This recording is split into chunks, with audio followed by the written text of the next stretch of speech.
Hello, I'm Matthew White, and today I want to bring you some breaking news about EPCs. Now, before you get excited, I can't tell you that you won't need an EPC to let your property, and I can't tell you that the EPC rating no longer has to be a minimum rating of an E. What I can tell you though is that a new EPC register is being launched from the 20th of September that will be more URL web-based. And that means it's very similar to you accessing your MOT or your tax return.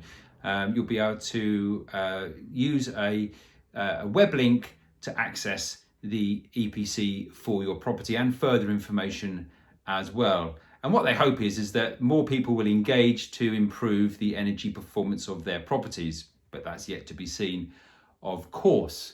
Now, at the moment, there are separate registers for the different types of EPCs that relate to property, but this new register will consolidate those four types of certificates. So using the link and the register, you'll be able to access non-domestic, domestic, display energy certificates, and also air conditioning inspection certificates as well.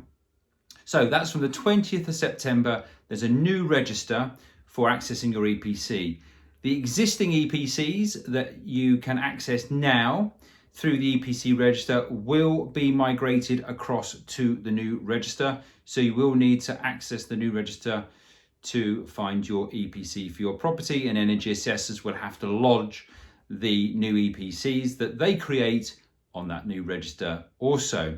Now, one of the things that's also been announced is that the EPC format is changing, and that's not a bad thing because the old EPC or the existing EPC format isn't that friendly to view and to find the information. So I'm pleased to say that it is a better certificate format than previously. Now, the other thing, interestingly, is that it will tell the landlord whether or not their property is a minimum energy compliant EPC. So it will tell them whether their property is an A to an E, and it will tell them if it's an F or a G. And hot off the press, I have a copy of the new format, and here it is. Ta-da!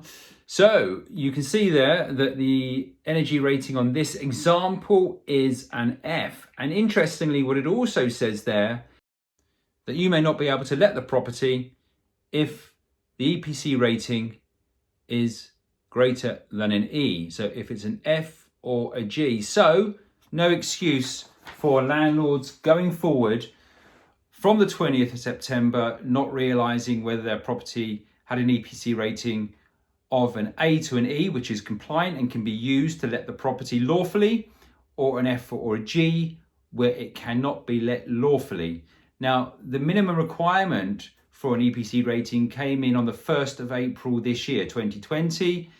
Any property with a rating of an F or a G cannot be lawfully let. And that applies retrospectively also to existing tenancies. So if your EPC on your property is an F or a G and you've got a tenant in there at the moment, you are unlawfully letting that property. And I can only recommend that you get an energy assessor to see what's required to your property to bring that rating up to at least an E.